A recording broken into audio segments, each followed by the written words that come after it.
Alright, so we're going to be putting together a 386DX40 into this case, despite the fact that it says SX on there. The case is in great condition. There's this little thing I will be addressing with some JB Weld. I don't know the history of this case at all, but it looks like somebody tried to get in there with that. I'm probably going to be putting the hard drive in there just because it's already there. So yeah, the case itself is a high screen case. It's an import from Europe. It's in really good shape. I was gonna say that it appeared that it was never used, but then I noticed, these are missing, and once we get inside, we'll see very little signs of wear. Just adjust this properly here.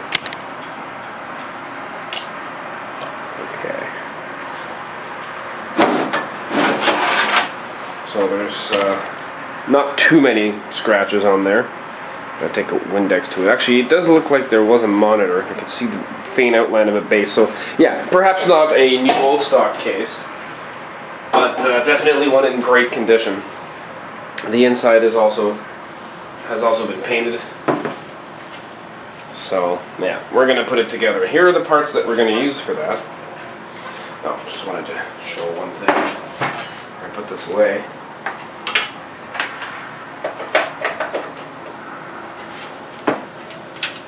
So it appears it was set for a 16 megahertz machine. So I'm going to have to take that apart and have it reflect the 40 properly.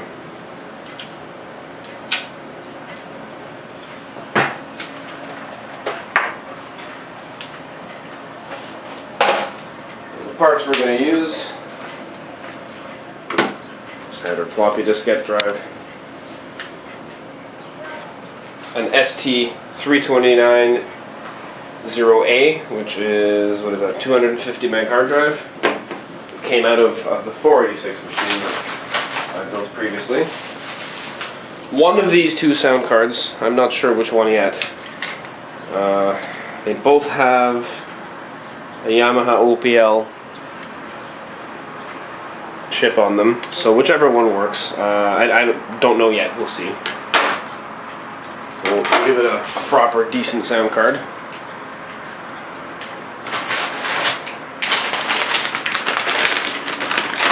This one is era correct. It even has the sticker for the correct computer that I'm going to be building on it. This is a 9000, tried at 9000 half-net card. Just a regular I/O card. Nothing fancy going on there. And the motherboard, which has been with me for a long time. This is one of my own holdovers from the late 90s. I got a slightly updated version for my DLC project, so I know this board is working 100%. I believe it has 128K of cache. Yeah, the AMD 386DX40, 4 megs of RAM. I might up it to 8 if I find more RAM lying around my house. I'm gonna have to solder in a battery. And this is an M321, I forget who makes it. I'll look it up and put it down in the link. Oh, it already has a standoff. Convenient. Okay, so first thing I need to do is, where's that battery? Get a battery on in there. So I'm going to bust out the soldering iron and I'll meet you back here. It discharges very rapidly. Actually, this time it seems to be holding the charge. Huh, weird.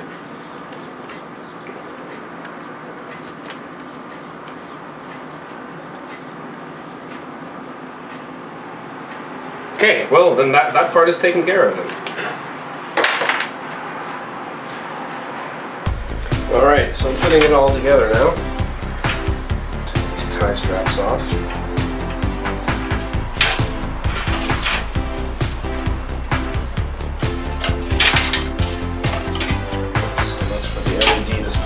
I'll have to change.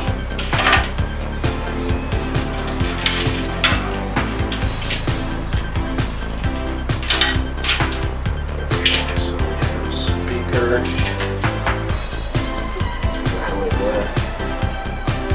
Alright, mystery unlabeled connectors. That's great. So this works. I took that over there somewhere. Make sure it's off.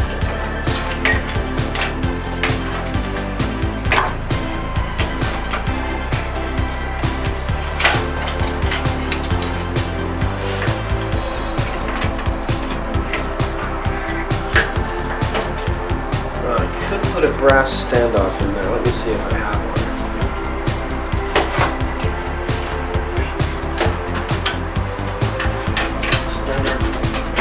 Standard height there.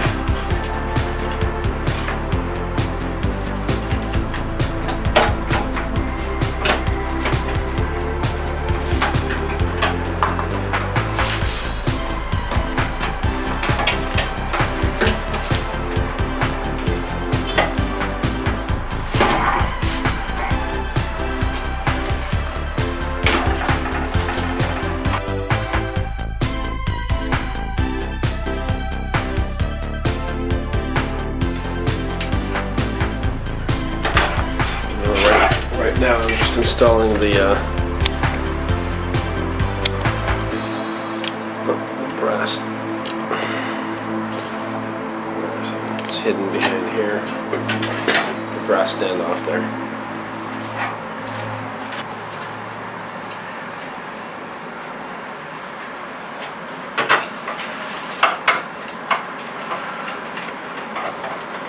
Okay, that's it. Powered up already, so I'm going to take this opportunity to reset that. Actually show the process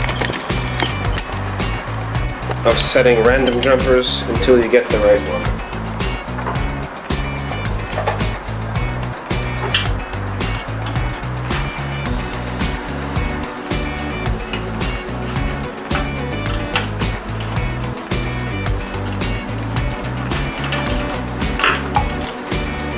This is something I remember doing. Oh, these are... Oh, that might be nice. Alright, well, let's have a seat. And some juice.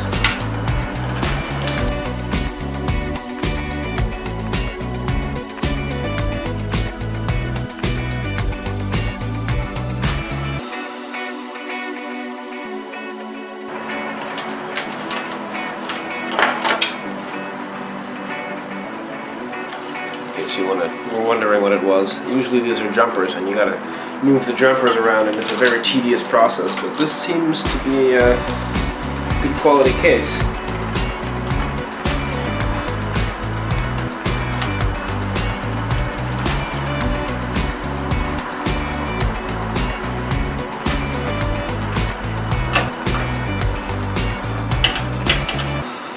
While I'm in here and armed with the screwdriver, I'll take this hard drive enclosure out.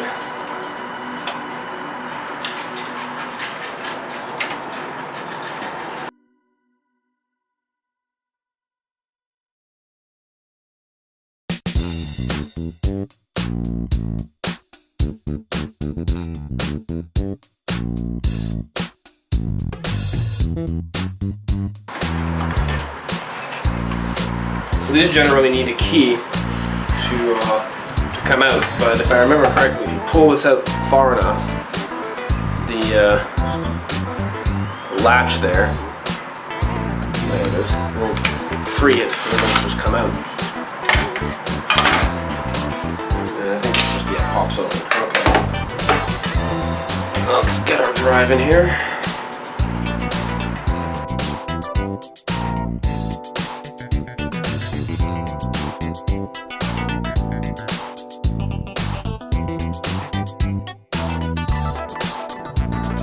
These enclosures, I remember having one in like grade 11 when a friend of mine had high-speed internet. This was like 98, 97, one of the first high-speed internets, and I had a CD player. So what we did was we went over to his house in the afternoon after school, downloaded a whole bunch of MP3s, and drove over to my house and burned them. And the way to get them from one computer to another was through something like this. I had mounted a switch on the front for a master-slave configuration because in his computer he only had a free slave and I had a free master or something like that. I don't remember exactly who had what, but I do remember installing a double pole, double throw switch on the front here, wiring it physically into the back of the Western Digital Caviar 212, I believe it was. The first big hard drive that I got.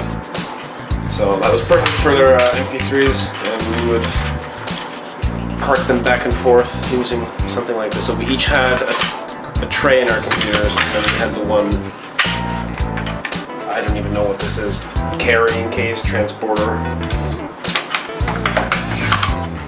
Anyways, that goes back in, plug it in.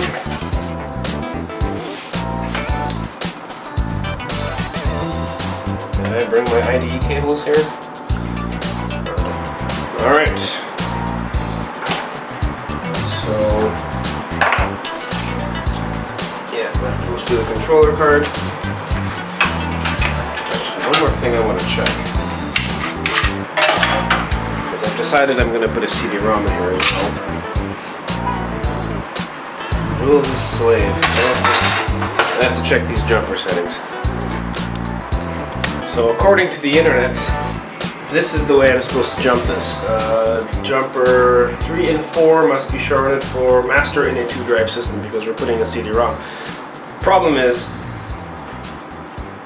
right, it kind of sticks out over the top here and we can't put the panel on. So I had to go get, from my spares, this tiny half-height jumper, which is actually pretty suited for this task, out of a Connor drive, 85 meg drive, which worked for a bit and then stopped working.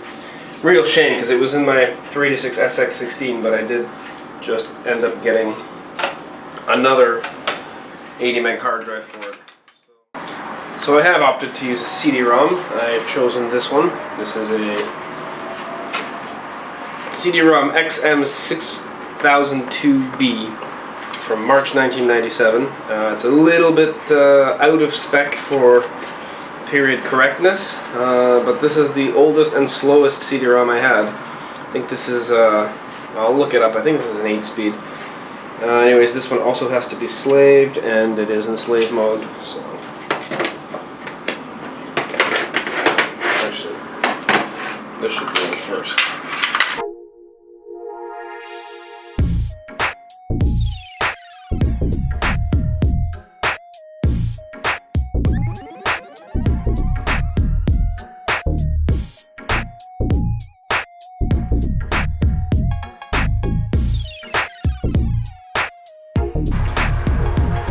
Power LEDs and all that stuff are here, so yeah, this is going to be a guessing game after that. None of these things were labeled. I could try to guess at there. Like, what is this one? That one looks like the turbo. Yeah, that is the turbo switch. Okay. We don't have a turbo LED. I can run a diagnostic and see the speed changing in that. Okay, anyways, for any of that to happen, we're going to start populating this with cards. So,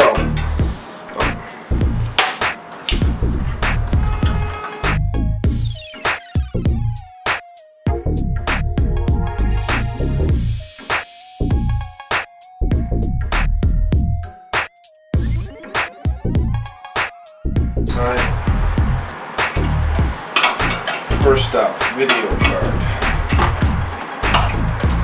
I just noticed this case only allows for access to one, two. Well, I noticed it, but I guess I didn't think about it.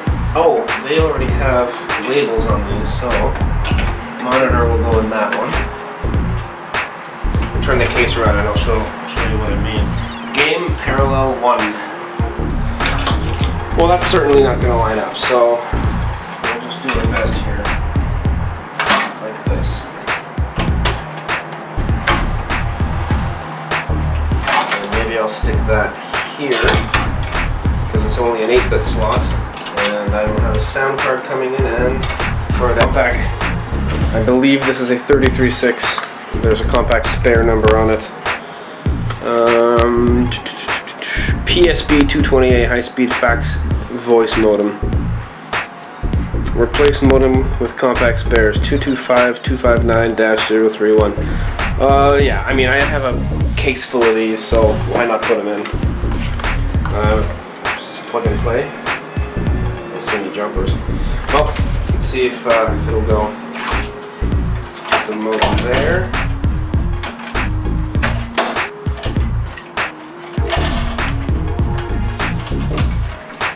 Sound card go into the first port. Now, again, I don't know which sound card I'm going to be using, because there are two. So, 82C929 or 924. And this, they both have, oh, they have an IDE interface. I'm gonna, whatever, I'll start with this one, I guess.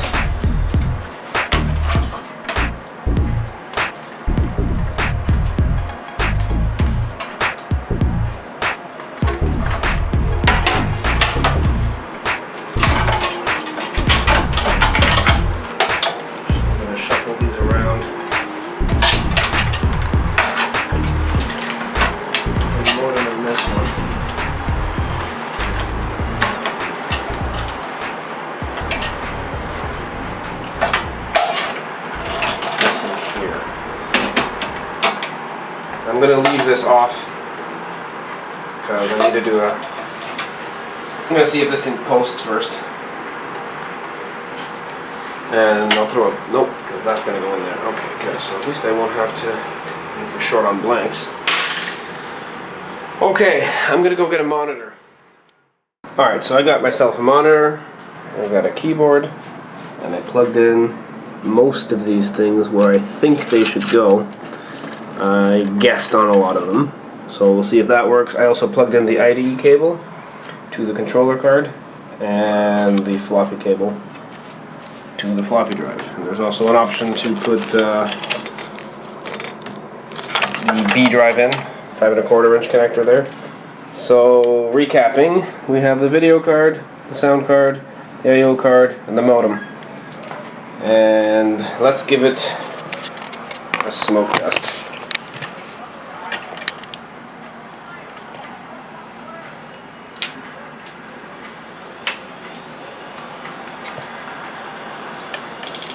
Oh, we're getting some sound. 4 megs of RAM. Alright. We'll focus more on this aspect. Okay, so run setup utility.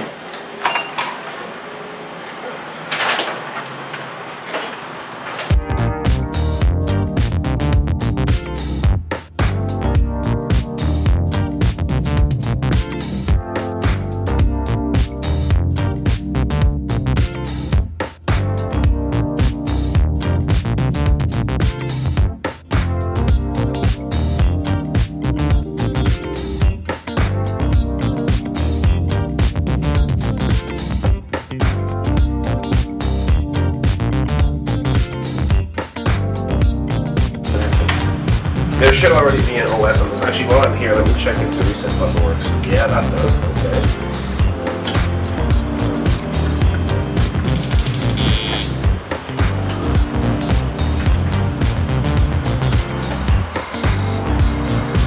Picking up the drive to the floppy test. Nice. 128K of cache. Let's see if it'll pick up the CD-ROM. Oh, it did. Okay, nice. And actually, I don't know if the CD-ROM works. I did not test it. So let's do that now.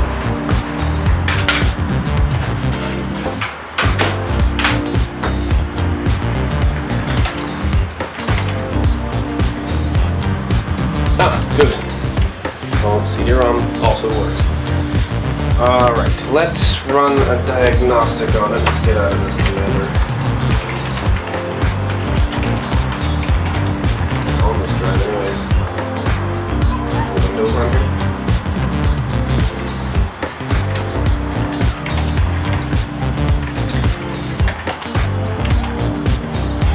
Nice. Okay, so let's get a mouse driver, and I don't know if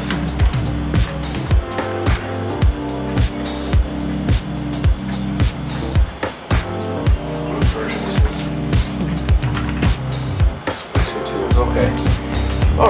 So yeah, mouse driver and some diagnostic utilities.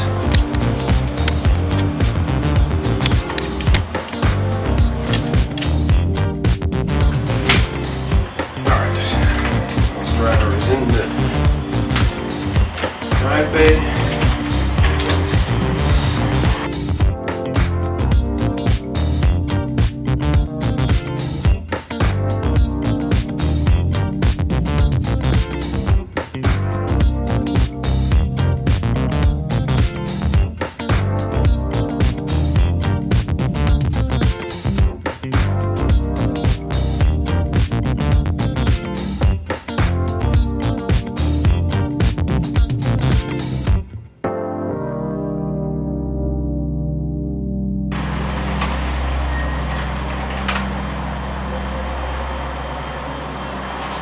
This I'm going to zoom in on here because we're pretty much done with the hardware.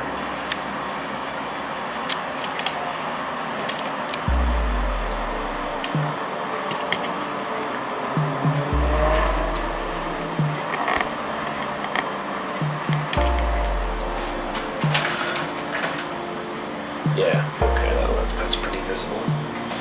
Alright, so what do we have here? An AMD 36DX40. BIOS date of 1991, May 5th. So most of the stuff in here is error correct. The video card's from early 92. The sound card, I believe, had a 1993 or 4 date on it. The modem's a little out of step. That's from 96, so is the CD-ROM. The I/O card's from 94, so it's generally, I mean, you could get most of this stuff if you were to buy, you know, this computer in 1992 or 3, say. So it's fairly error correct. Like I said, for this one away is the CD-ROM.